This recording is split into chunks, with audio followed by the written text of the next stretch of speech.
Good morning students. आज accounts में bills of exchange में हमारा एक टॉपिक है रिन्यूअल ऑफ ए बिल, यानी बिल का नवीनीकरण। तो उसके बारे में आज हम पढ़ने वाले हैं। कई बच्चों को डाउट था इसके अंदर। तो जैसे कि आप लोग जानते हो कि कई बार जो बायर है, यानी इस केस के अंदर जो वाई है, वो कई बार ड्यू डेट पर बिल की पेमेंट करने में असमर्थ होता है। तो ऐसी अवस्था में वह प्रार्थना करता है होल्डर से, यानी एक्स से, कि वो पुराना बिल जो है वो कैंसिल कर दे और एक इसके बदले में एक नया बिल इशू कर दे। इसी अवस्था का नाम होता है रिन्यूअल ऑफ ए बिल, या बिल का नवीकरण। तो जैसा कि आप लोग जानते हो कि हमने शुरू में 2 एंट्री तो करनी होती हैं। जब एक्स वाई को माल बेचता है तो एंट्री होती है हमारी Y debit to sales account, और वाई ने माल खरीदा है एक्स से तो वाई एंट्री करता है purchase account debit to X. उसके बाद एक्स को एक्सेप्टेंस जो है वो रिसीव होती है वाई से, तो एक्स एंट्री करता है बिल रिसीवेबल, यानी B R account debit to Y, acceptance receive हुई है और वाई ने एक्सेप्टेंस दी है तो वाई एंट्री करता है X debit to B P. उसके बाद अभी ड्यू डेट आपकी आई नहीं है, और ड्यू डेट आने से पहले अगर वो रिक्वेस्ट करता है कौन, बायर यानी कि वाई, कि आप पुराने बिल को कैंसिल आउट कर दो, तो ऐसी अवस्था में आप क्या एंट्री करते हो? सबसे पहले बिल कैंसिल की एंट्री करेंगे Y debit to B R. एक बात आप समझ पा रहे होंगे, बी आर हमने पहले डेबिट किया है और ये बी आर अब बेसिकली मुझे कैंसिल करना है, ख़त्म करना है, तो मुझे बी आर को तो कैंसिल करना ही पड़ेगा, यानी बी आर को तो मुझे क्रेडिट करना ही पड़ेगा। इसलिए बी आर आपके सेकेंड एंट्री में डेबिट हुआ था, मैंने थर्ड एंट्री में बी आर क्या किया, क्रेडिट किया, क्योंकि बी आर का इफेक्ट मुझे ख़त्म करना है। और वाई में पहले डेबिट कर चुका था फर्स्ट एंट्री में, सेकंड एंट्री में वाई क्रेडिट हो चुका था, वाई का अकाउंट जो है वो क्लोज हो चुका था। अब मुझे वाई का अकाउंट दोबारा से खोलना पड़ेगा, क्योंकि वाई मेरा डेटर है, मुझे इससे पैसा मिलेगा, ठीक है। इसलिए मैंने वाई का अकाउंट खोला, वाई डेबिट यानी वाई देनदार है, वाई से मुझे पैसा मिलेगा, और टू बी आर जो है वो मेरा कैंसिल आउट हो चुका है, बी आर मेरा ख़त्म हो चुका है, पहले बी आर मैंने कैंसिल कर दिया, Y debit to B R. और वाई जो है वो कैसे कैंसिल आउट करेगा, एक्स जो है पहले क्रेडिट हो चुका था, एक्स अब डेबिट, एक्स पहले क्रेडिट फर्स्ट एंट्री में क्रेडिट हुआ था और एक्स सेकंड एंट्री में डेबिट हुआ था, तो आपको एक्स तो कैंसिल आउट हो चुका है। और एक्स जो है वो वाई के लिए क्या है, क्रेडिटर है, लेनदार है, यानी कि वाई को एक्स को पैसे देने हैं, तो एक्स क्या है, क्रेडिटर है।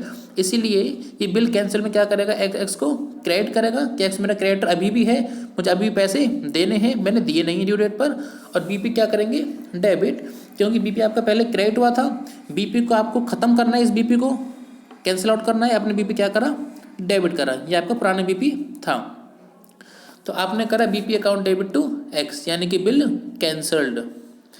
इसके बाद अब क्योंकि वाई जो है वो पैसे बाद में देगा, यानी नया बी आर इशू करने की बोल रहा है, अगर वो कहता है कि 2 महीने बाद या 3 महीने बाद पैसे दूंगा, तो ऐसी अवस्था में देखो मेरा पैसा लेट तो हो ही रहा है, अगर पैसा अभी मिल जाता तो मैं इसको बैंक में जमा करता, मुझे ब्याज ही मिलता, लेकिन मुझे पैसा अभी नहीं मिल रहा, तो मैं ये ब्याज में वाई से तो लूँगा ही लूँगा। तो देखो अगर मुझे ब्याज मिल जाता है नकद यानी कैश में, तो ऐसी अवस्था में एंट्री करूँगा cash account debit to interest receive, या cash account debit to interest account, एक ही बात है। कैश मेरे पास आ रहा है, रियल अकाउंट है, और इंटरेस्ट क्या है, नॉमिनल अकाउंट है, credit all income and gains, that's why मैंने एंट्री करी cash account debit to interest, यानी इंटरेस्ट इनकम है, क्रेडिट हुआ और कैश जो है मेरे पास वो आ रहा है। और वाई क्या एंट्री करेगा, अगर वो कैश पे कर रहा है, इंटरेस्ट जो है वो कैश के रूप में पे कर रहा है, तो इंटरेस्ट उसके लिए खर्चा है, तो इंटरेस्ट को क्या करेगा, डेबिट करेगा, debit all expense and loss, interest account debit. और कैश क्या है, रियल अकाउंट, कैश वाई के पास से जा रहा है, तो ये एंट्री करेगा interest account debit to cash. लेकिन अगर वाई कहे कि मैं इंटरेस्ट अभी पे नहीं कर रहा, मैं बाद में पे कर दूंगा, या आप बिल में जोड़ देना उसको, तो ऐसी अवस्था में हम एंट्री करेंगे वाई डेबिट टू इंटरेस्ट। क्या एंट्री करेंगे, वाई डेबिट टू इंटरेस्ट। इसका मतलब यह हुआ कि बेसिकली जो पैसा है वो अभी नहीं मिल रहा, वाई को मैंने डेबिट कर दिया, यानी वाई मुझे ये पैसा भी देगा, वाई डेबिट मतलब क्या हो, वाई डेटर है और ये इंटरेस्ट का पैसा भी मुझे देगा। इंटरेस्ट इनकम है इसलिए मैंने क्या करा, क्रेडिट करा। और वाई जो है वो क्या सोच रहा है कि मैंने इंटरेस्ट अभी पे नहीं करा है लेकिन कभी तो करना है। इंटरेस्ट क्या है उसके लिए, खर्चा है। इंटरेस्ट अकाउंट डेबिट, और किसको पे करना है, एक्स को। एक्स कौन है, क्रेडिटर, इसलिए क्या करा इसने, क्रेडिट करा इसने। ठीक है जी। अच्छा, अब बेसिकली नया बी आर जो है वो तो इशू करना पड़ेगा।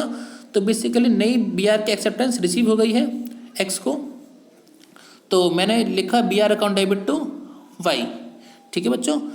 और अगर मुझे इंटरेस्ट का पैसा नहीं मिला है तो मैं इस एंट्री